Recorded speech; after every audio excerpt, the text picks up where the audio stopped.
बिहार में विधानसभा की 2 सीटों पर हुए उपचुनाव के रिजल्ट आने के बाद दोनों पक्षों की ओर से तरह तरह के दावे किए जा रहे हैं, लेकिन इस चुनाव के परिणाम ने बीजेपी को बड़ी नसीहत दे दी है।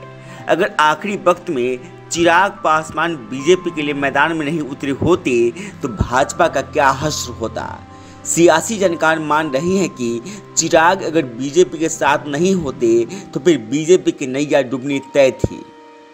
आंकड़े इसकी गवाही देते हैं। गोपालगंज जैसी परंपरागत सीट पर बीजेपी लगभग 2000 वोट से जीती है तो उसका श्रेय चिराग पासवान को ही जाता है। गोपालगंज सीट पर पासवान जाति के वोटरों की तादाद 8000 से ज़्यादा बताई जाती है। पासवान जाति के वोटर चुनाव प्रचार के शुरुआती दौर में राजद उम्मीदवार के पक्ष में बताए जा रहे थे, लेकिन चुनाव के आखिरी दौर में चिराग पासवान के गोपालगंज में रोड शो ने माहौल बदल दिया। गोपालगंज के रहने वाले लोगों के मुताबिक अगर पासवान जाति के वोटरों ने भाजपा का साथ नहीं दिया होता तो बीजेपी उम्मीदवार की हार तय थी। बीजेपी के रणनीतिकार इस बात से भी खुश हैं कि मोकामा जैसी सीट पर उसे लगभग 63,000 वोट आगे। मोकामा ऐसी सीट है जहां से बीजेपी कम से कम 30 साल से चुनाव लड़ी ही नहीं थी। बीजेपी हमेशा अपने गठबंधन के सहयोगी पार्टी को मोकामा सीट देती आई है।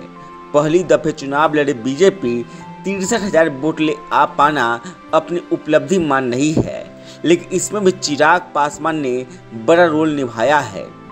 दरअसल मोकामा में जब चुनाव प्रचार आखिरी दौर में था तो चिराग पासवान ने वहां रोड शो किया था।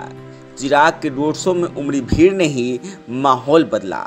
मोकामा में पहले से ही लोजपा की अच्छी पकड़ रही है।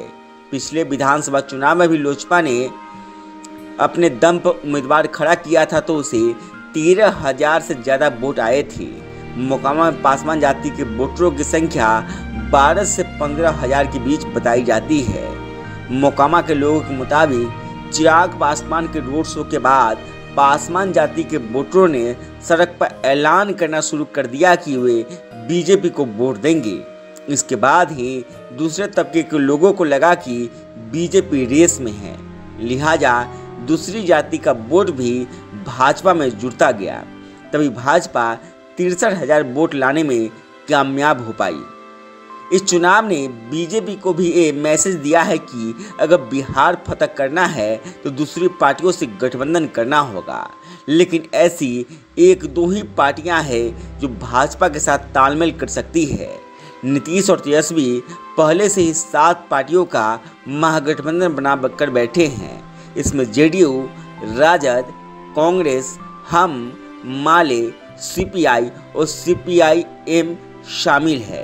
ये तमाम पार्टियां ऐसी है जो बीजेपी के साथ नहीं जाएंगी। ऐसे में कुछ जनाधार वाली 2 ही पार्टियां बच जाती है जिनमें बीजेपी गठबंधन कर सकती है। इसमें एक लोजपा रामविलास है जिसके अध्यक्ष चिराग पासवान है। मोकामा और गोपालगंज उपचुनाव में एक बात और साफ हुई कि बीजेपी समझ रही है कि केंद्र में मंत्री पद पर बैठे पशुपति कुमार पारस किसी काम के नहीं रहे। तभी बीजेपी ने एक बार भी उन्हें चुनाव प्रचार के लिए नहीं कहा। दिल्ली में बैठे भाजपा के दिग्गज चिराग पासवान को प्रचार करने के लिए लगातार मनाते रहे। लोजपा रामविलास के सूत्रों के मुताबिक खुद अमित शाह कई दफे की कोशिश के बाद चिराग पासवान को चुनाव प्रचार करने के लिए राजी कर पाए। ऐसे में सवाल ये उठ रहा है कि भाजपा अब कितने दिनों तक पशुपति कुमार पारस को मंत्री बनाकर रखेगी। लेकिन चर्चा ये भी है कि चिराग पासवान फिलहाल खुद मंत्री बनने को राजी नहीं है, वो कोई बड़ी डील करने की फिराक में है। बताया जा रहा है कि बिहार में बीजेपी चिराग पासवान को सीएम पद का फेस घोषित कर सकती है, इसीलिए फिलहाल उन्होंने अमित शाह से बातचीत के दौरान मंत्री बनने को ऑफर को ठुकरा दिया था। बीजेपी के नेता ये भी कोशिश कर रहे हैं कि चाचा भतीजा यानी पारस और चिराग फिर से एक साथ आ जाए, लेकिन फिलहाल ऐसा होना मुश्किल दिख रहा है क्योंकि चिराग अपने चाचा के दिए घाव को अभी तक भुला नहीं पाए हैं। गांव तक बिहार की रिपोर्ट। अब ऑर्गेनिक तरीके से रखें खुद के साथ किचन के बर्तनों और बाथरूम के टॉयलेट का ख्याल।